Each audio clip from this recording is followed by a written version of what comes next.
Hello, everyone. I'm Traci Arieli, end of Life Doula and founder of Comforting Closure. Welcome to another episode. Today, we're going to talk about what it means to raise a child with serious medical needs and how parents are building community to support each other through it. In the United States, an estimated 19 million children, that's 26% of all kids under 18, have special healthcare needs. For many families, this means daily medical appointments, equipment, therapies, and complex decisions.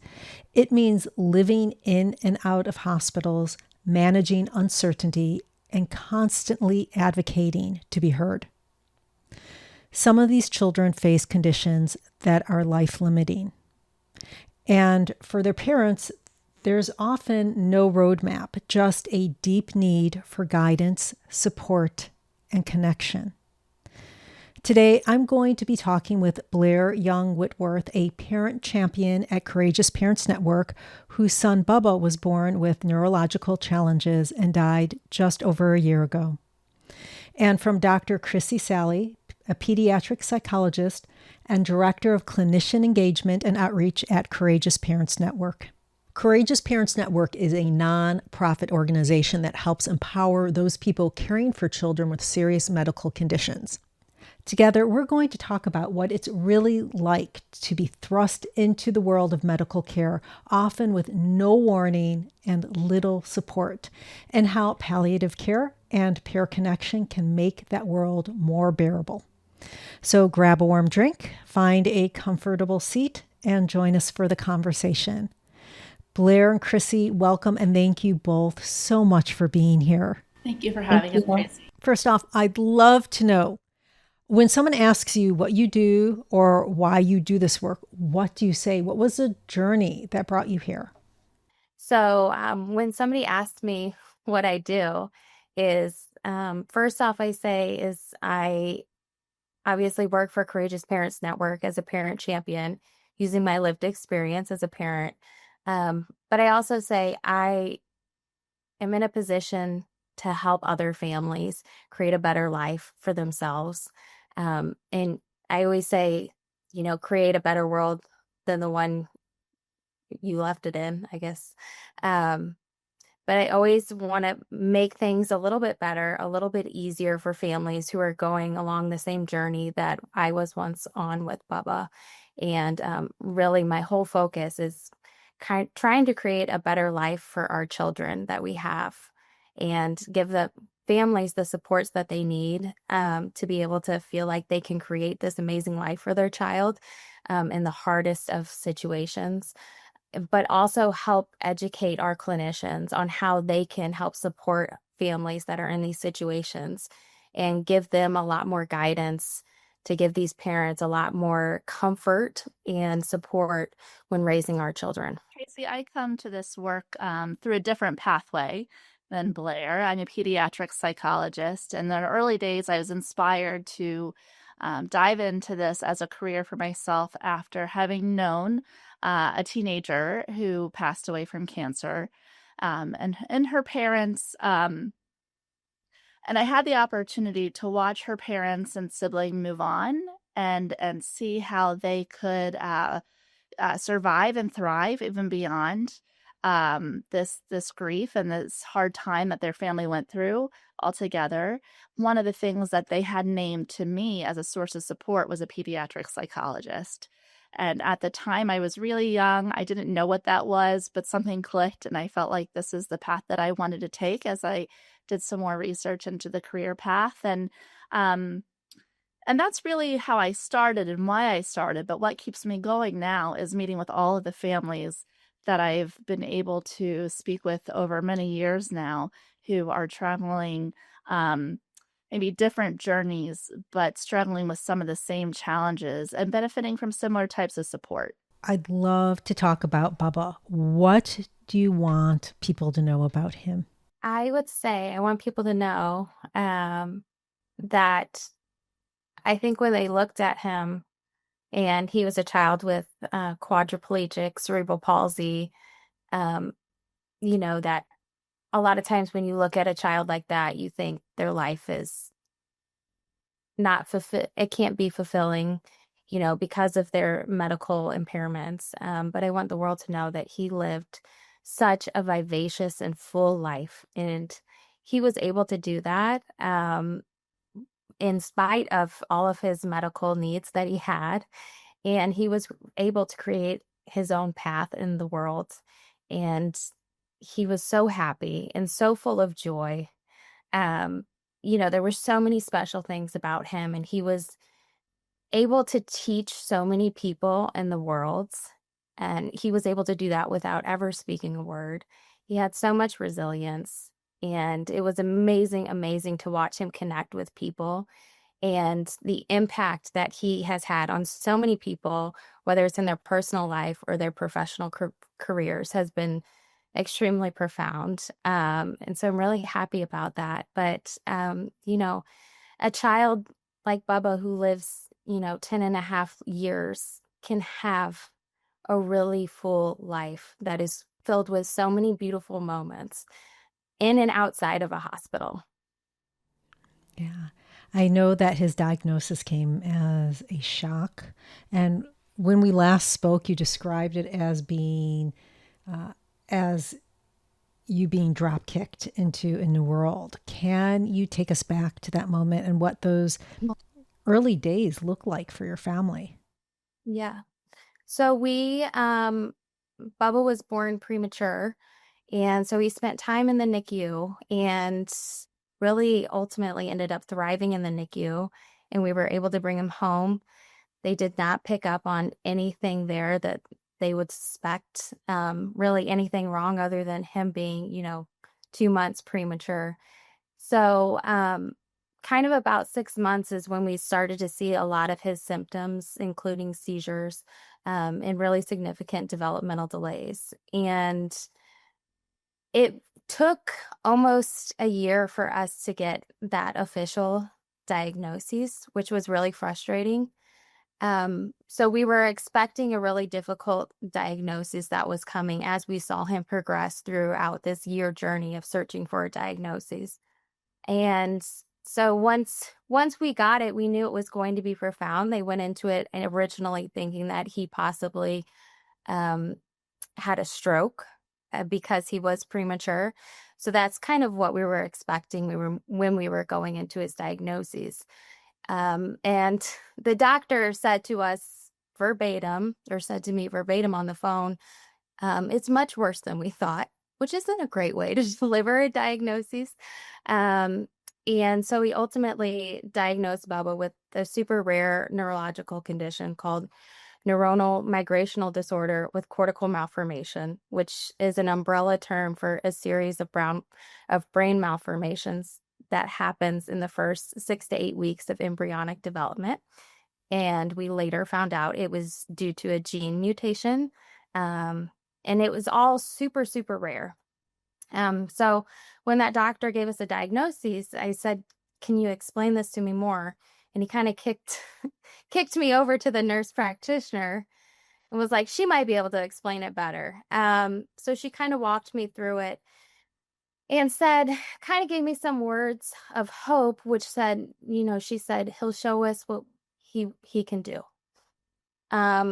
Which wasn't a lot of information. I knew that my child had quadriplegic cerebral palsy at this point and epilepsy, but there really wasn't much else. It was a lot of, "We're going to see you back in 6 months at the cerebral palsy clinic." And that was kind of it. And I was kind of shocked. It was like a Friday afternoon when I got the diagnosis. And I just remember looking back at Bubba, because I was just driving home from work, and looking back at him and saying, "This isn't going to change my love for you. And this isn't going to change the life that you're going to have. I'm going to make sure you're going to have the best life ever. And we're going to get through this together." And it was so much shock, I think, and relief at the same time, that it's like, okay, we had a diagnosis now. But there was also, what does this mean? What's next? And so, of course, like every wandering mind, you go on Google and you search and you're left with maybe one or two medical research articles, and there's not a lot that's given within it. And also you're trying to decipher all of a sudden medical research journals and terms, and your brain is just spinning. And I remember Bubba was in early intervention services through the state. And prior to his diagnoses, he did not have a social worker yet. We were just kind of working with our case manager and our therapist. And I remember, I called my case manager, told her, this is our diagnoses, whatever. And she said, okay, can you meet? Like, it was a couple days later. And, there was a social worker. And I realized, oh, this is significant. This is a pretty bad diagnosis. Because I think at the time it was like, I don't know if we need a social worker. I kind of had this misconception that social workers was only when it was really, really bad. So having one brought in was like, oh, okay. But there wasn't a lot of resources out there, regardless, whether it was on the internet or in our community or even from our medical team. So it was really my social worker and I trying to navigate this together, which I was really grateful for, because she was able to kind of gather some resources for me, like a few here, and connect me with, okay, what do we need to do going forward? Because he needs to be, in a medical daycare versus just a traditional daycare.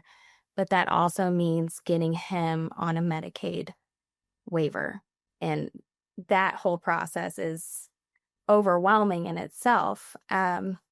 So it was a lot of just trying to get our bearings. And my social worker, Julie, at the time, really stepped in and really helped me try and balance it all.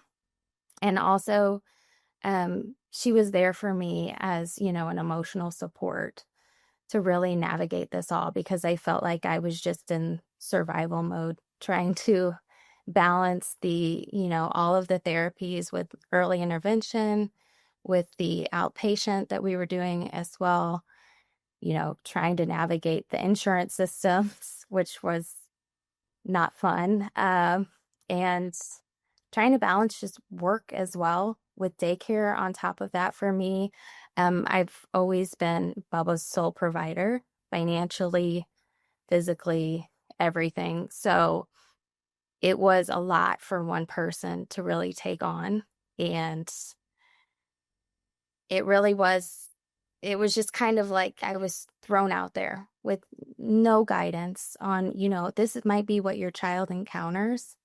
There was nothing like that from medical professionals. So, and having a rare disease where they can't even tell you you're one of however many in the world, it doesn't help anymore. You feel so alone, and I always say too, it's like they dropped you in the middle of the ocean with your arms and legs tied behind your back and told you, good luck, you better swim. So it was a lot of just trying to get through each day, really. I know you didn't have access to palliative care until Bubba was 5,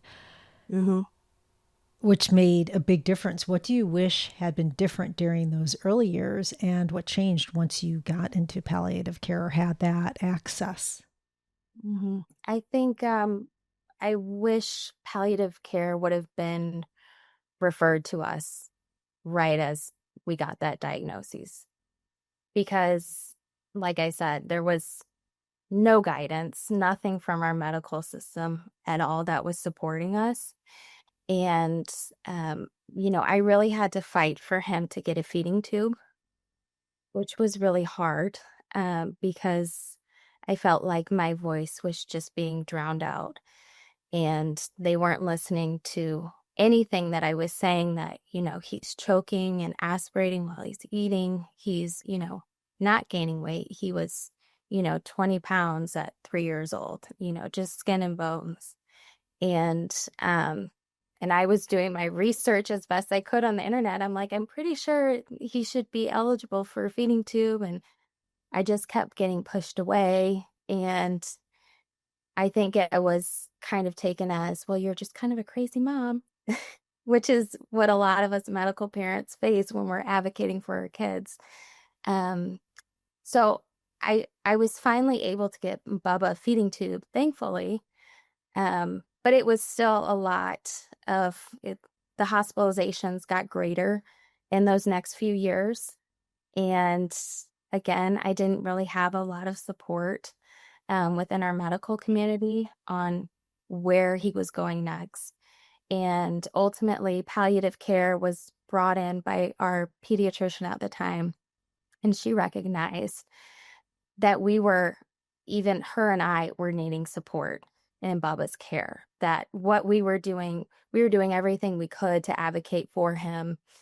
But we were still getting lost in the medical system, so to speak. And so she referred us to palliative care. And of course, I had the misconception of, no, we're not end of life yet, I don't think. But they really came in and we had our consult with them. And it was like a team of 3 of them that came into that consult. And I was like kind of weary because I'm like, okay, I kind of had grown a distrust in a lot of medical professionals up to that point.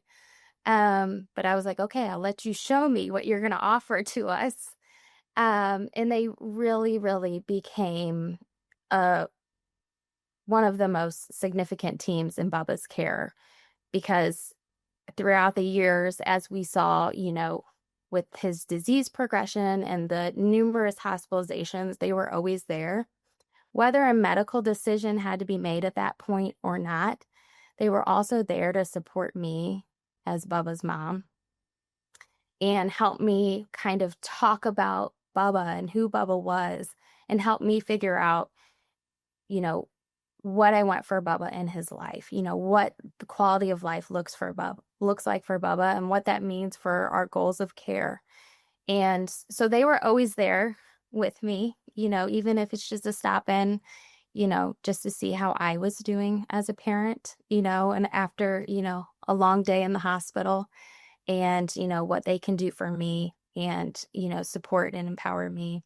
And really, because of them, I feel like I was able as a parent to be strong enough throughout many medical decisions, but really at end of life, to be able to take that on and feel comfort in what I was doing as Bubba's mom, and feeling empowered in the decisions that I made at end of life, which is the hardest decision you can ever have as a parent, making these decisions. But they really allowed me to not have any regrets too as a parent, which I think is really significant for us as parents of children with medical needs. We always feel like, am I making the right decision? And it weighs heavy on us because we know that it's not just affecting us, that's our child's life in our hands. So to have that feeling of no regrets in any of the decisions we made is really significant.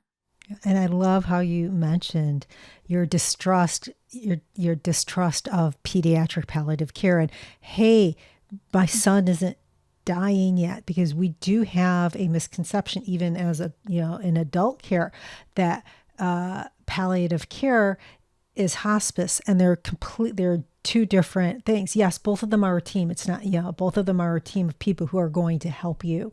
But especially with pediatric palliative care, I've talked to other parents who have had the benefit of palliative care. And I've even talked to pediatric doctors who weren't familiar with palliative care, pediatric palliative care.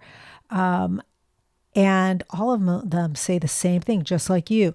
I asked, anything that I needed, can I get my child to have a massage, please, because they're in physical pain?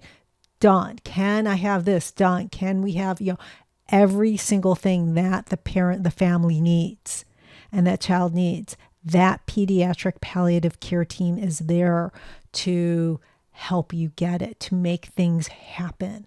And it's such a benefit. And Chrissy, I'm just worried. I'm just wondering, I know that pediatric palliative care is really often delayed.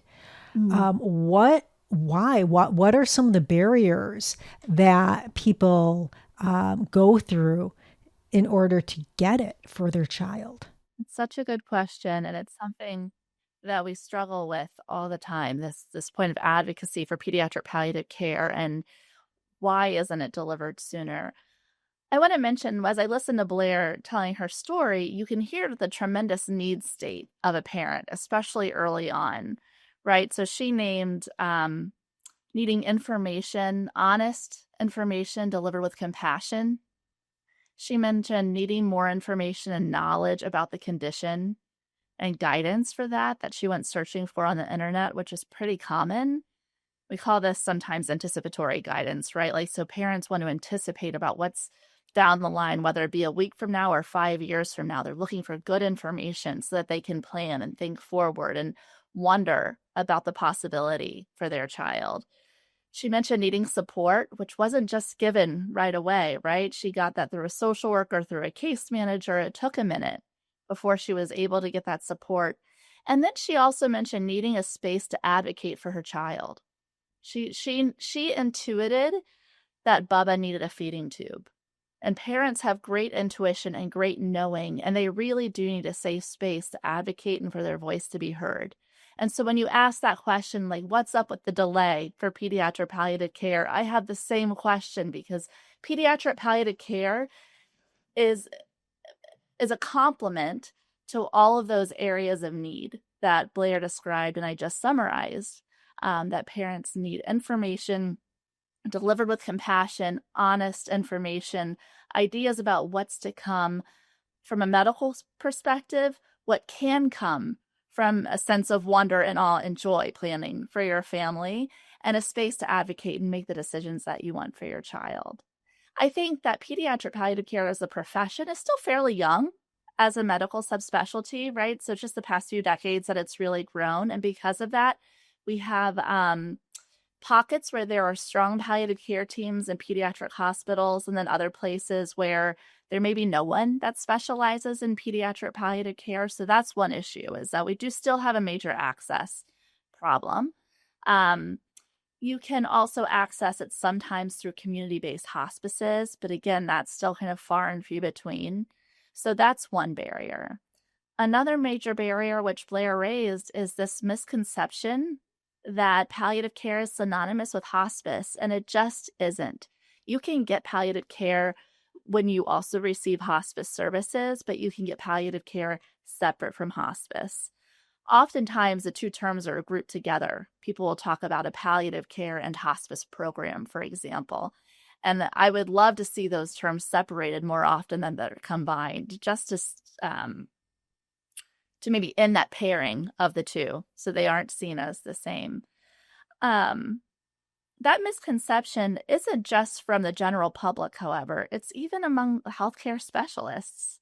So, we have a lot of clinicians, multidisciplinary team members of all types of professions who have been practicing for a while, and who have thought of palliative care for a long time as being hospice care, or being something that you really should just bring in either at the end of a child's life or when things are quote unquote looking bad, right? And so it is a more modern way of thinking that we should bring these services in much earlier, because the breadth and the scope of what they can offer is so huge. And so there's so much educating that has to be done, advocacy that has to be done, and encouraging even providers to think of the service differently. It's all about quality of life. And when it comes down to it, this is a team that's there to help with the quality of life of your child and the family. It's not just a child. They take care of the entire family. The team is really amazing. I'm a huge advocate, as you know, of palliative care and of hospice, of course, not putting them together, but their teams are just amazing. And so it's really, I work a lot with both teams, and I just feel an honor every single time. Thank you working for with them? mentioning family, because we haven't talked about siblings just yet. And Oh, this is a good space to remind those who are listening that palliative care clinicians also provide support to parents on how to support the sibling, and they may interact with the siblings directly as well to provide support, to answer questions, and that sort of thing. thank you. Thank you. Now, Blair, I know that somewhere in all of this, Chrissy just said that you had become the advocate, and you actually did become an advocate first in disability policy and then medical advocacy.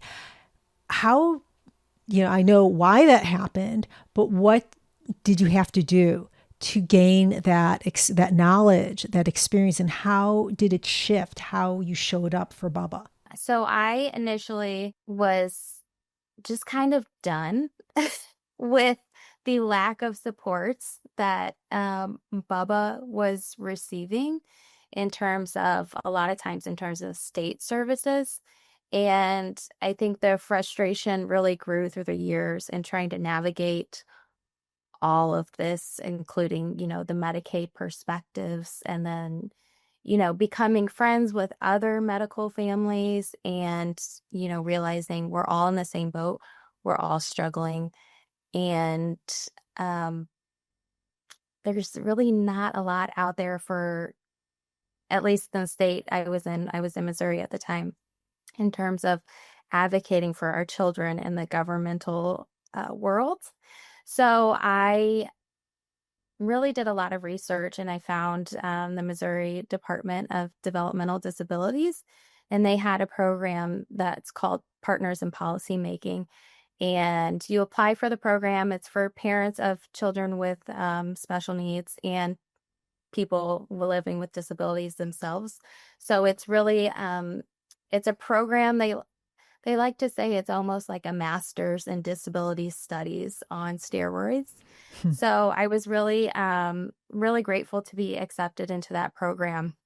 And through that, I was really trained through a lot of really amazing disability advocates throughout the entire nation on how to interact with our legislators, as well as in school settings, which was really significant, and community settings. So from there, I kind of really took on, I would say my interest really took on more of educational advocacy. But it really empowered me in how to navigate the state healthcare system and the state support systems that were there, that were supposed to be supporting us. But also, it really helped me evolve in the educational setting for Bubba, because I felt like there was a lot of people, again, who looked at him and saw his condition and saw incompetence, and that he wasn't capable of doing anything with his condition. And that really, I would see that. I would see who would connect with him, and then I would see who would kind of write him off. And that never fared well for those people, because it was get out of our way. But I learned how to do it in a very, polite manner, so to speak, in IEP meetings, and, bringing my own research to the table. But also, at the time, I was also reaching out to a lot of legislators, providing testimony as well for certain bills that were being submitted for children with disabilities that were, for statewide laws that we were trying to get into place. So it really kind of gave me a lot of confidence, and I figured out how to approach being an advocate for Bubba, and really compartmentalizing a lot of my emotions as a parent, but figuring out how to really construct that, still having emotion there, but really coming across and getting my point across about what we need and who's going to help us get that. And so kind of with that, it really taught me a lot on how to navigate the healthcare system as well, and kind of how to be brave and standing up with my voice as a parent, and never being afraid to stop knocking on doors of whoever I needed in the healthcare system. So by the time I kind of had gotten into this advocacy world, I was thankful enough to have built a really great medical team that really supported me. So I really learned how, if there was a medical provider, which, I really felt like maybe wasn't the best for Bubba, I was able to a lot of times go to our other medical providers and say, hey, this is what I'm seeing. I need help and support. Can you help me get to maybe another doctor within the department, or can I talk to the director of the department? So it really helped me in a lot of ways in kind of getting the best possible care for him in that sense, but also being able to, honestly, in emergent situations, being able to tell them exactly what was going on, exactly who Bubba was in a really short amount of time in the elevator pitch time. And, you know, as silly as it sounds, they tell you to have an elevator pitch in legislative advocacy, you make it under a minute. So it made me really good in those emergent situations to go through Bubba's, maybe his baselines and things like that and who he was and what I'm seeing and what supports I need for him, you know. So it really helped me. It's amazing talking to parents that have children who have special needs, how often they do need to learn to even go to the government and to change laws to get more help. It is amazing. I hear that again and again.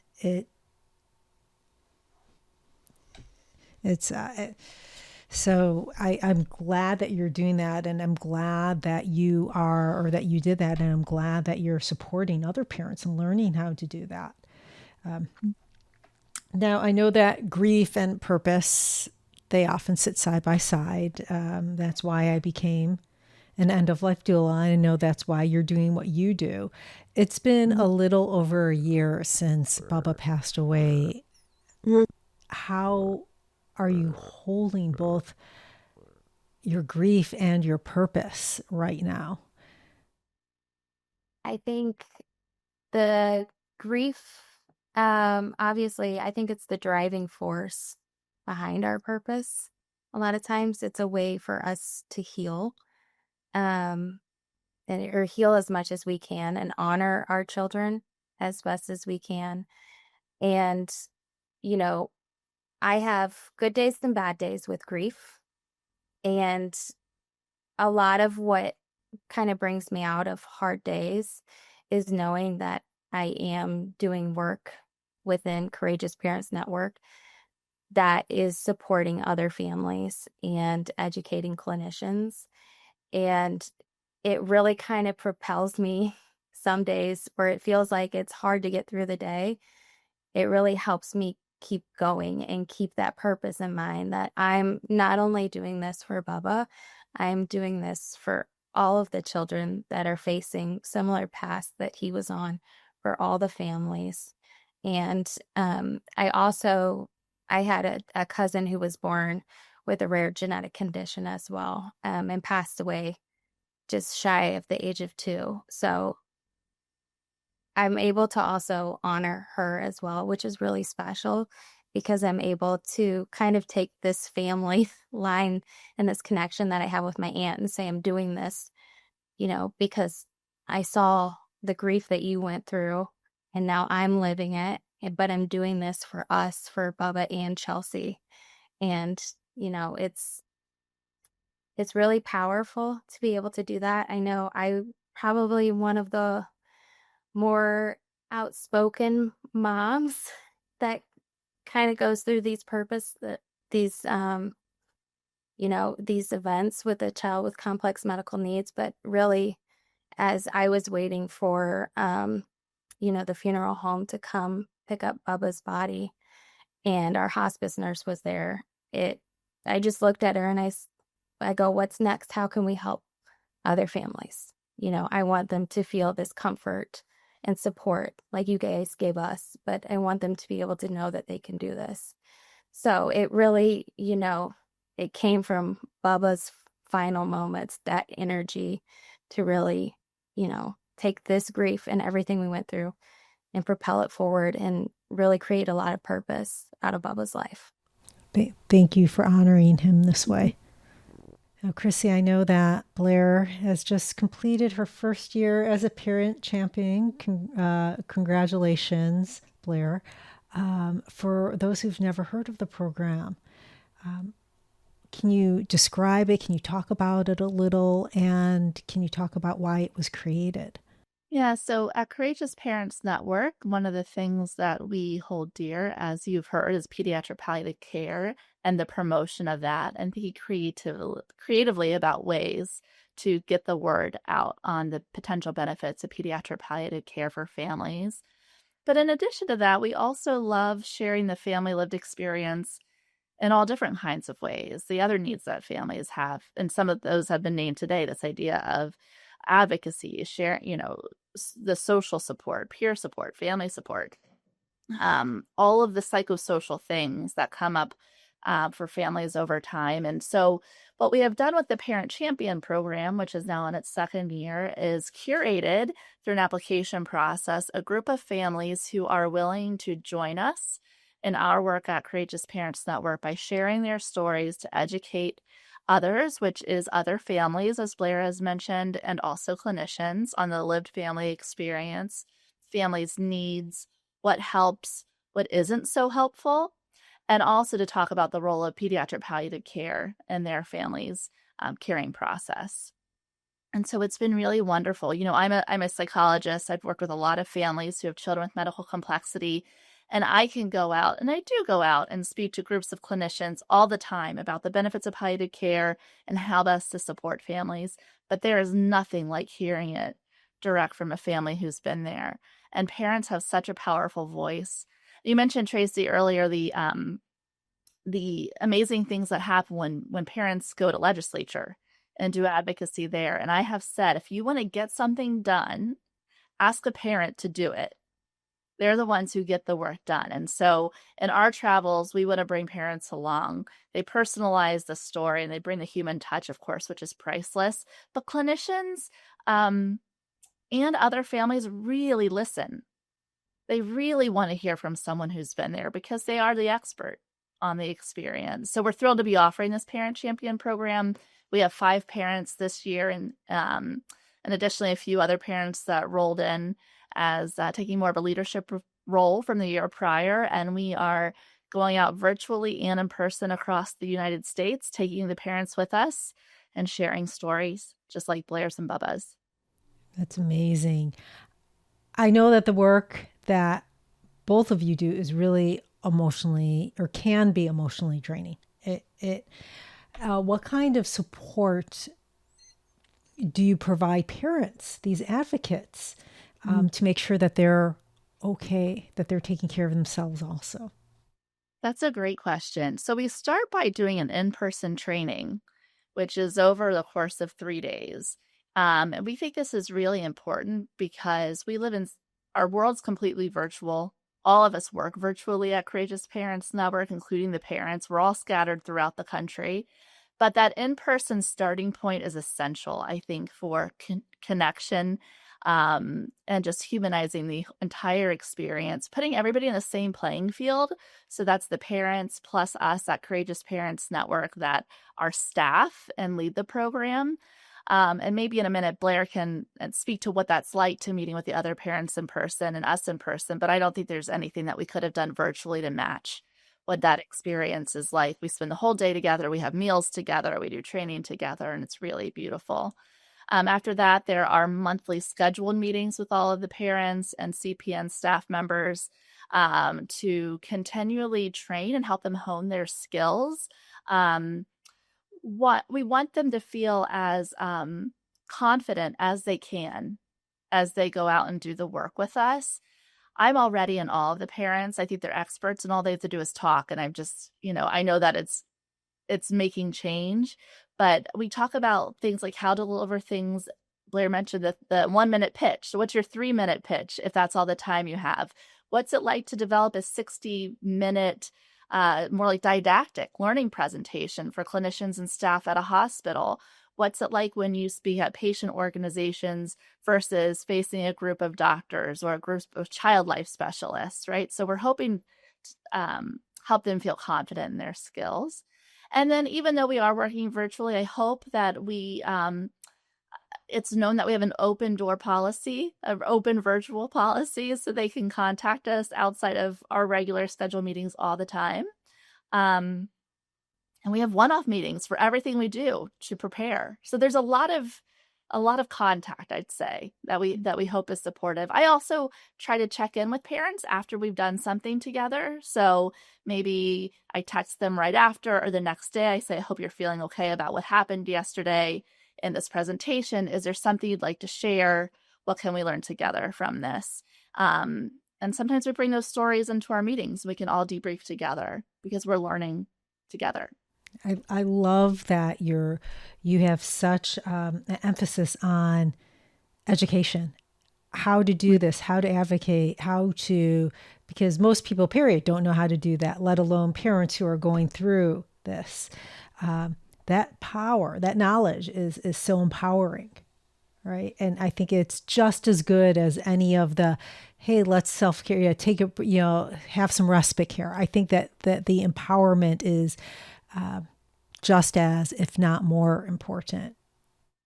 The parents who have applied to be in this program would probably agree with you. They are choosing to do this because they want to be active, just like Blair stated before. There's purpose in meeting and doing things that are more proactive and active. It is okay if parents choose not to cope with their grief or to travel that part of the journey. There is space and room for parents who prefer a more quiet road ahead. But for the parents that come to us, we know and expect that they'll probably continue this type of work even beyond their time at Courageous Parents Network. And I do hope they feel like they've left with some new skills and energy that they can take with them in whatever they choose to do next. Now, did you, so it's been about a year, Blair, that you have been a parent advocate, a parent champion. Did you know about this group beforehand? Were you working with them while Bubba was still alive? I'm in the latest cohort, so it's probably been a little less than 6 months that I've been working with Courageous Parents Network. But I had seen the Parent Champion program the year prior, which CPN put out on their socials to apply for it. At the time, I was going through the thick of it, as I like to say, with Bubba's life. It was really a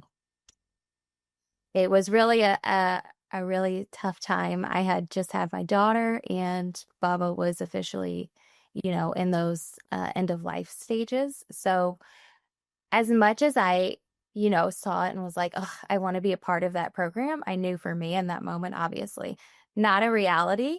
I kind of always watched CPN, as I like to say, from the sidelines. I really admired everything that they were doing for us as families. And of course, always, it was always a dream to be, a part of something like Courageous Parents Network. So, when the opportunity came again, my Bubba's palliative team actually reached out to me. They got the email and sent it to me and said, we think this would be great for you. You're the only mom that we can think of right now that would, be willing to do this and would, succeed at it. So it really came at a perfect time for me, because I know when I was being interviewed by Jennifer and Blythe, they both asked, do you think it's too early? Bubba had passed away when I was being interviewed, less than a year.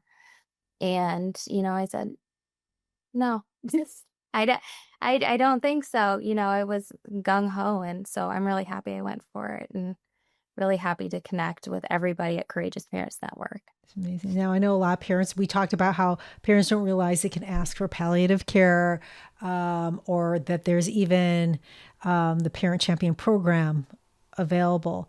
What would you like parents who are going through such a difficult time, what would you like to tell them? In addition for knowing that you can ask for pediatric palliative care, we would also want parents to know that all of our resources that we have developed in programming at courageousparentsnetwork.org are all palliative aware. So all of the things that we think and hope and know palliative care can offer as a specialty to parents in the medical setting, we have tried to the best of our ability to package that into content that parents can use to kind of fortify their own knowledge, self-confidence, advocacy skills, and what they need to feel connected and less alone. So we have digital guides available in English and Spanish.